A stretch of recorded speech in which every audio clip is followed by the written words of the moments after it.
Hello friends, myself Dr. Ashish Panchal, your biology NEET guru from Trisha Institute of Biology। बच्चों आज जो हम topic discuss करने वाले हैं वो है ग्लाइकोलिसिस। यानी बेटा हमने ऑलरेडी इस चैप्टर में इंट्रोडक्शन पढ़ा, फिर प्लांट कैसे ब्रीदिंग करता है, वाई प्लांट ब्रीदिंग करता है वो पढ़ा, फिर हमने देखा एरोबिक एंड एनारोबिक रेस्पिरेशन। आज हम देखेंगे ग्लाइकोलिसिस। तो व्हाट इज ग्लाइकोलिसिस? तो बेटा ये टर्म है glycolysis means glycolysis is originated from the Greek word glycose means sugar, lysis means splitting। यानी ग्लूकोज को ब्रेक डाउन करना, ग्लूकोज को तोड़ना, that is known as glycolysis. The first time glycolysis was given by Embden, Otto Meyerhof and J Parnas. That's why this pathway is also known as the EMP pathway। इसको और क्या बोलते हैं बेटा? EMP pathway। Anaerobic organism, जितने भी बेटा anaerobic organism है, this is the only process of respiration. क्योंकि बेटा एनारोबिक रेस्पिरेशन में ग्लाइकोलिसिस होता है, फिर बाद में क्रेब्स साइकिल, ETS, वो सब एनारोबिक में नहीं होता। दैट्स वाई ग्लाइकोलिसिस जो है बेटा वो कॉमन पाथवे है for aerobic and the anaerobic respiration। glycolysis occur in the cytoplasma of the cell। तो यहाँ पर बेटा हम ब्रीफ उसका देखें बेटा, तो ग्लाइकोलिसिस कहाँ से बेटा वो वर्ड डिराइव्ड हुआ? The word derived from the Greek word that is glycose and lysis.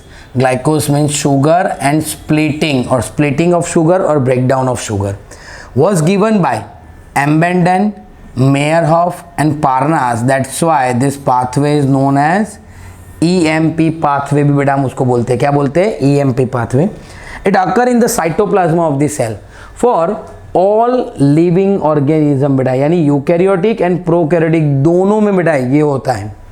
Means it is the anaerobic organism, it is the only pathway of respiration. Anaerobic जो ऑर्गेनिज्म है बेटा उसमें सिर्फ और सिर्फ ग्लाइकोलिसिस ही होता है रेस्पिरेशन में।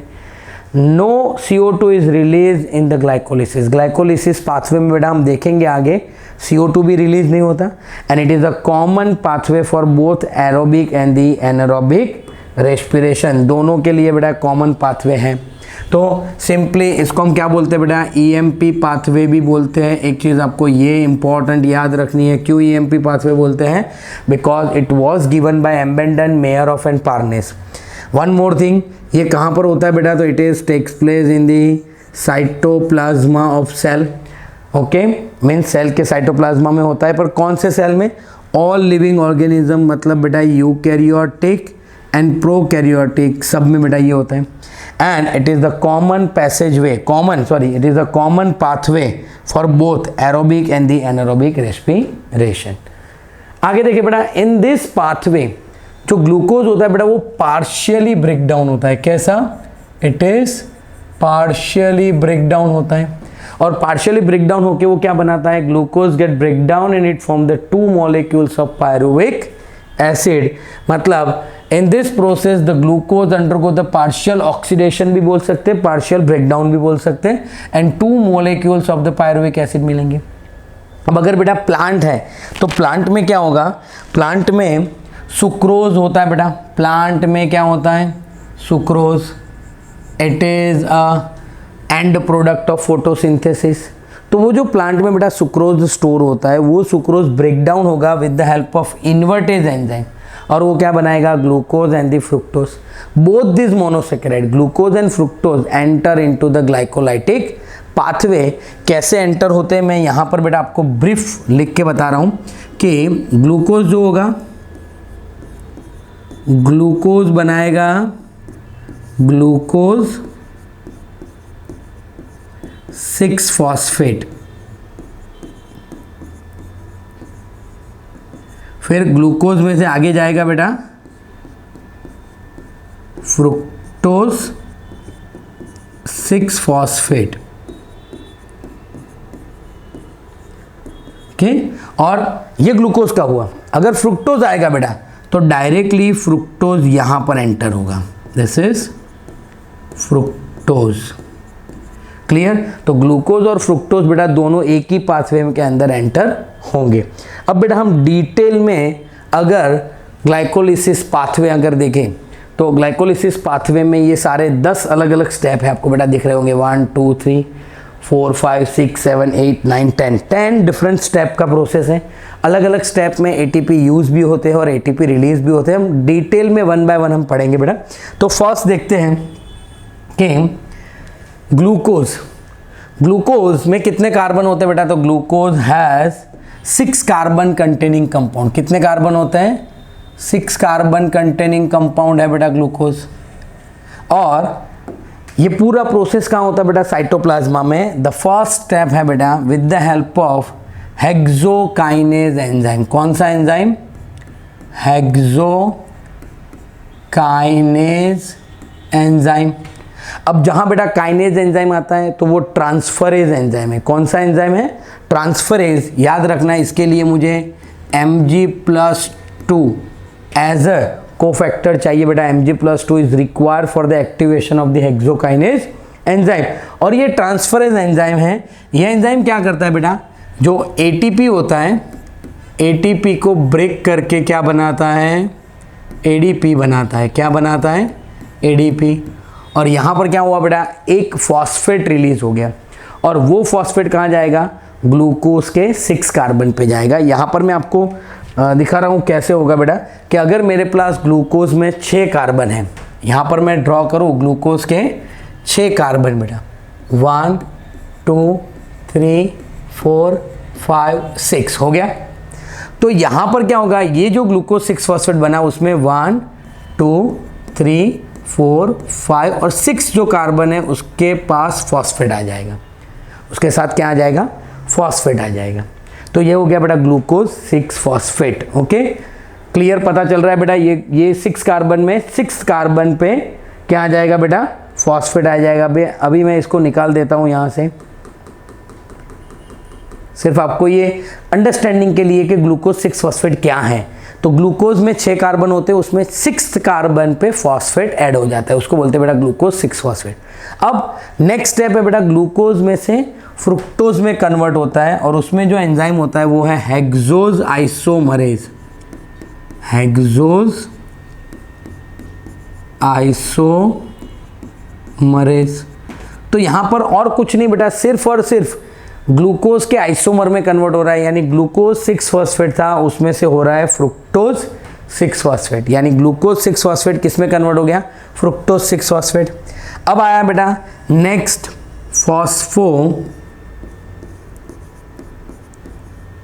फ्रुक्टोकाइनेज।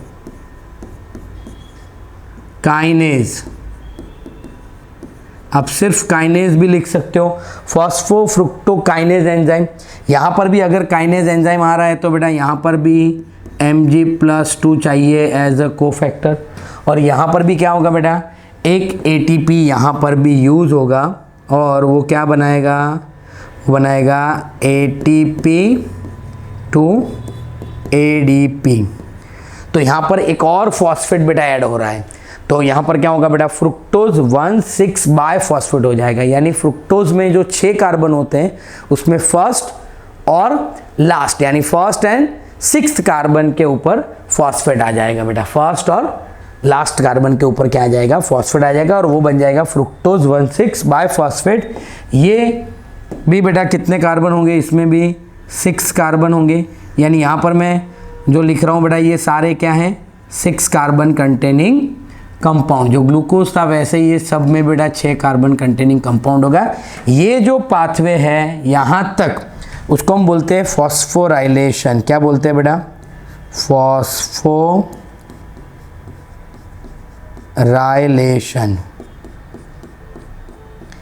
और यहाँ पर बेटा फॉस्फेट ऐड हो रहा है। क्या हो रहा है बेटा? यहाँ पर फॉस्फेट ऐड हो रहा है, इसलिए हम उसको क्या बोलते हैं?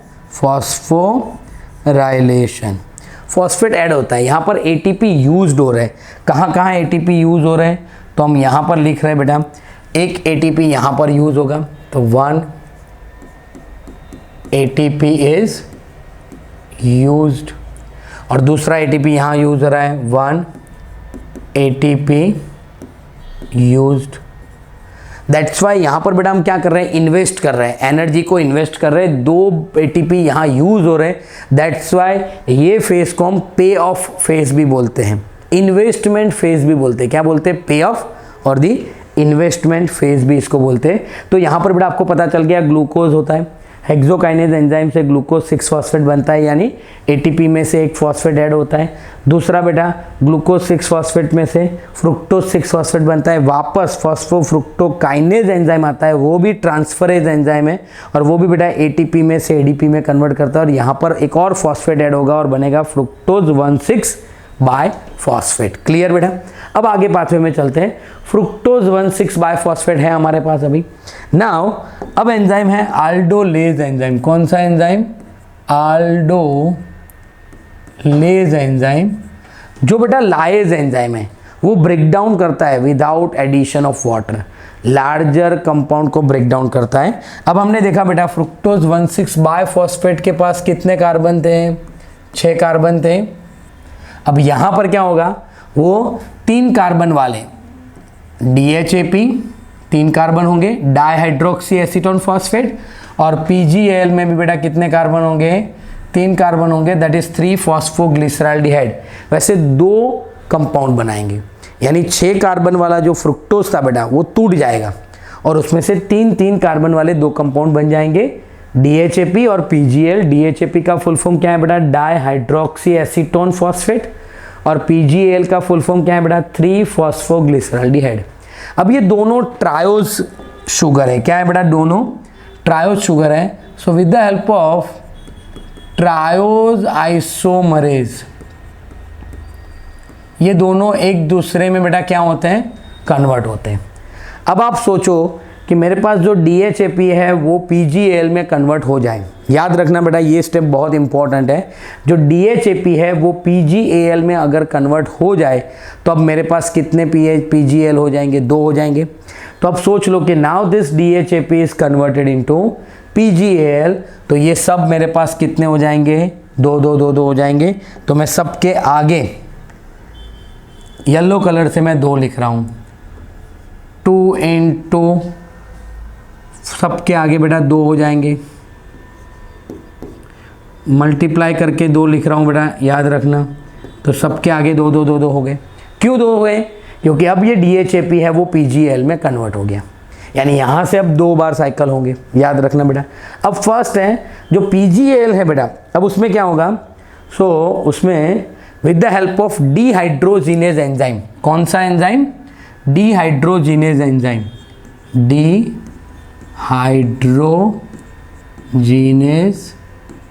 एंजाइम। और यहाँ पर होता है बेटा फॉस्फेट, इनऑर्गेनिक फॉस्फेट ऐड होता है, H3PO4 वाला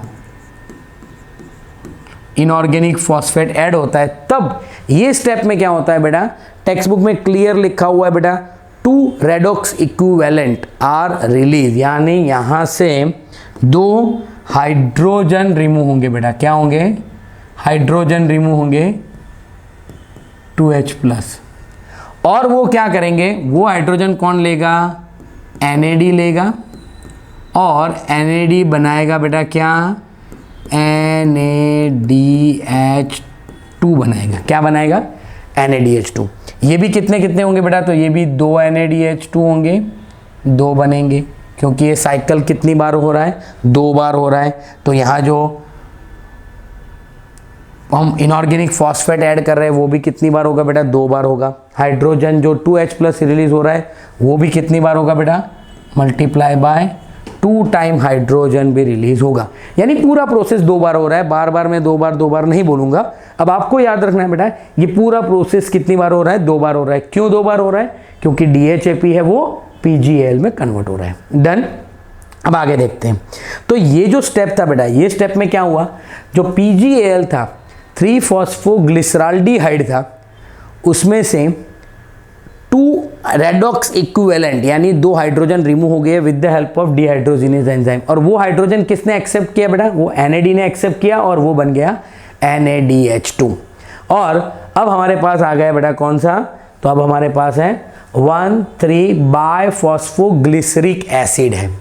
अल्डिहाइड में से अब क्या हो गया, ग्लिसरिक एसिड, क्योंकि यहाँ रेडॉक्स रिएक्शन हुआ, हाइड्रोजन रिमूव हो गया, तो डिहाइड्रोजिनेस की वजह से ये हुआ। अब एंजाइम है बेटा काइनेज एंजाइम। कौन सा एंजाइम है, काइनेज एंजाइम है, ओके।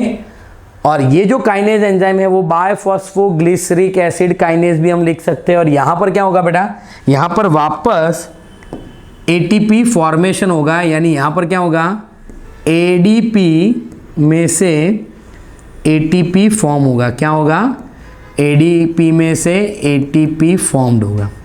और कितने, तो 2 बार होंगे, 2 एडीपी टू 2 एटीपी बेटा, क्लियर। तो 2 एडीपी यहाँ पर ऐड होंगे, यानी यहाँ क्या हुआ बेटा, 1,3 बायफॉस्फोग्लिसरिक एसिड था ना, उसमें से एक फॉस्फेट निकल गया, और वो फॉस्फेट किसको चला गया, एडीपी के पास चला गया, और एडीपी क्या बन गया बेटा, एटीपी। तो एडेनोसाइन डाइफॉस्फेट में से एडेनोसाइन ट्राइफॉस्फेट हो गया, और 1,3 बायफॉस्फोग्लिसरिक एसिड में से हो गया 3 फॉस्फोग्लिसरिक एसिड। यानी सिंपल है बेटा, इसमें से फॉस्फेट चला गया, अब 1,3 बायफॉस्फो था तो 3 फॉस्फो हो गया, एक फॉस्फेट निकल गया, पर फॉस्फेट गया तो कहाँ गया, एडीपी के पास गया, और वो बन गया एटीपी। अब यहाँ नेक्स्ट स्टेप है, सिर्फ एंजाइम आएगा बेटा म्यूटेज एंजाइम। कौन सा एंजाइम आएगा, म्यूटेज। म्यूटेज मतलब सिर्फ कार्बन नंबर चेंज करना है, यानी देखो 3 फॉस्फोग्लिसरिक एसिड है, तो तीसरे कार्बन पे फॉस्फेट है, उससे तीसरे कार्बन से कहाँ चला जाएगा फॉस्फेट, सेकंड कार्बन पे चला जाएगा और बन जाएगा 2 फॉस्फोग्लिसरिक एसिड बेटा। अब आगे यहाँ पर फॉस्फोग्लिसरिक एसिड में अब एंजाइम आएगा इनोलेज एंजाइम। कौन सा एंजाइम बेटा, इनोलेज एंजाइम। और ये इनोलेज एंजाइम जब आएगा तो यहाँ से वाटर मॉलिक्यूल्स रिलीज होगा बेटा, ओके। और वो भी 2 ही होंगे, तो 2 molecules of water is release, और वो क्या बन जाएंगे बेटा, फॉस्फोइनॉल पायरुवेट बन जाएगा। क्या बनेगा बेटा, वो फॉस्फोइनॉल पायरुवेट। अब ये जो फॉस्फोइनॉल पायरुवेट है, यहाँ पर वापस पायरुवेट काइनेज एंजाइम आएगा, सॉरी यहाँ पर पायरुवेट काइनेज एंजाइम होगा, पायरुवेट काइनेज एंजाइम होगा। और इसमें बेटा Mg+2 भी चाहिए और पोटाशियम भी चाहिए एज ए कोफैक्टर। और ये स्टेप में भी बेटा क्या होगा, 2 फॉस्फोइनॉल पायरुविक एसिड है, उसमें से फॉस्फेट निकल जाएगा, और वो फॉस्फेट किसके पास चला जाएगा, तो वो चला जाएगा एडीपी के पास, और वो बन जाएगा एटीपी। तो बेटा यहाँ क्या हुआ, वापस यहाँ फॉस्फोइनॉल था, फॉस्फेट निकल गया और बन गया बेटा वो पायरुविक एसिड, और जो फॉस्फेट था वो किसके पास चला गया, एडीपी के पास, और वो बन गया एटीपी। तो यहाँ पर हमने देखा बेटा हमें 2 बार एटीपी फॉर्म हो रहा है। जो भी यहाँ पर मैं थोड़ा चेंज कर लेता हूँ, ये जो मैंने 2 लिखे हुए बेटा वो मैं वाइट कलर से कर रहा हूँ, तो थोड़ा कन्फ्यूज़न कम हो, ये वाइट कलर से लिख देता हूँ ताकि प्रॉब्लम ना आए पढ़ने में।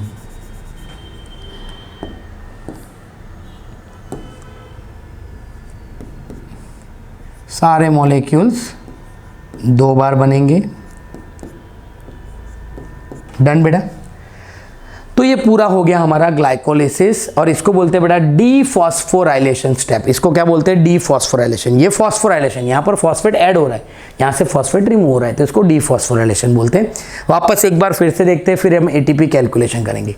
ग्लूकोज है बेटा, with the help of hexokinase enzyme ATP जो होगा बेटा वो एडीपी में कन्वर्ट होगा, यहाँ पर एक एटीपी यूज होगा और बन जाएगा ग्लूकोज 6 फॉस्फेट।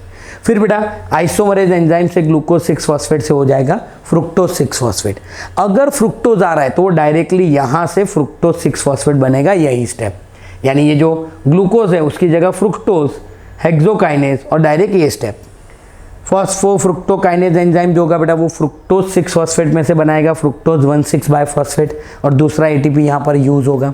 अब हमारे पास फ्रुक्टोज 1,6 बायफॉस्फेट था, उसको हम स्प्लिट करेंगे with the help of aldolase enzyme, तो 3 कार्बन वाले 2 कंपाउंड बनेंगे DHAP एंड PGAL।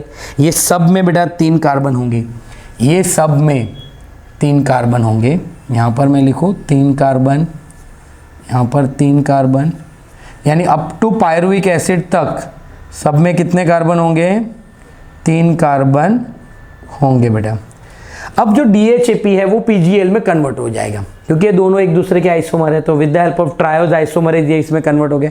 तो ये पूरा स्टेप 2 बार होगा, हमने 2 बार सब में लिख दिया है।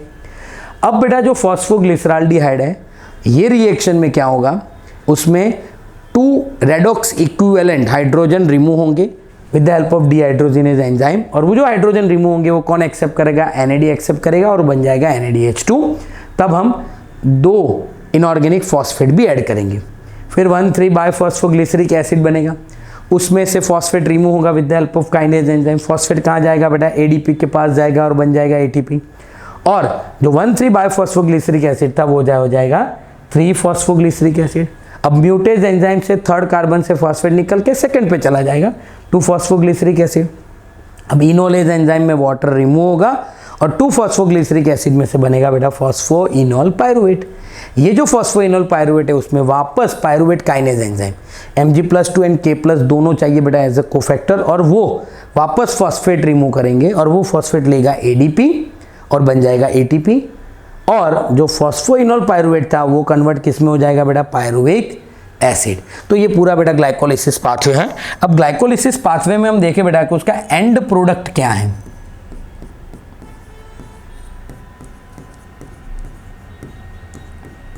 एंड प्रोडक्ट अगर हम देखें तो उसमें क्या क्या हमें मिलता है बेटा, तो मैं आपको दिखाऊं तो हमें एक तो मिलता है बेटा 2 मॉलिक्यूल्स ऑफ पायरुविक एसिड मिलेगा बेटा, फिर 2 H2O मिलेंगे, यहाँ से H2 कहाँ गया, ये रहा H2O, तो यहाँ हमें 2 H2O मिलेंगे, सो 2 मॉलिक्यूल्स ऑफ H2O भी मिलेंगे, फिर बेटा 2 मॉलिक्यूल्स ऑफ NaDH2 भी मिलेगा, और ATP भी मिलता है, पर ATP का जो कैलकुलेशन है वो हम देखेंगे। यहाँ पर हमें 2 मॉलिक्यूल्स ऑफ ATP भी मिलते हैं, पर ATP कैसे मिलता है वो हम देखते हैं बेटा, कि यहाँ पर मैं एक टेबल बना लेता हूँ।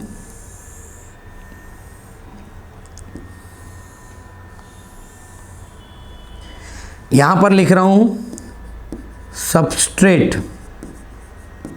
बेस्ड ATP, जिसको हम डायरेक्ट ATP भी बोलते हैं। क्या बोलते हैं बेटा, डायरेक्ट ATP भी बोलते हैं। तो सबस्ट्रेट बेस्ड ATP है वो यूज्ड कितने हो रहे हैं, फॉर्म्ड कितने हो रहे हैं, और नेट गेन कितने हो रहे हैं, वो तीनों कैलकुलेशन हम देखें बेटा।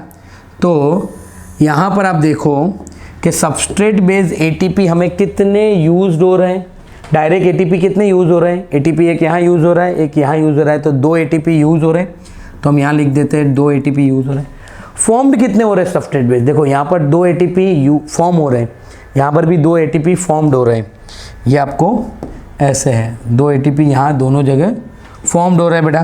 तो टोटल कितने, 4 ATP हमें यहाँ फॉर्म्ड हो गए, तो 2 यूज़ हो रहे हैं, 4 फॉर्म्ड हो रहे हैं, तो नेट कितने होंगे बेटा, 2 ATP हमें मिलेंगे, सबस्ट्रेट बेस ATP मिलेंगे। और ये जो सबस्ट्रेट बेस ATP है बेटा वो हम एनारोबिक और एरोबिक दोनों में कैलकुलेट कर सकते हैं, बराबर। पर दूसरा है बेटा ETS बेस्ड, दूसरा क्या है, ETS बेस्ड ATP। तो बेटा जो ETS बेस्ड ATP है उसमें क्या होगा, जो NaDH2 फॉर्म हो रहा है, NaDH2 gives 3 ATP। कितने NaDH2 फॉर्म हो रहे हैं, मल्टीप्लाई बाय 2, तो हमें कितने ATP मिलेंगे, 6 ATP मिलेंगे।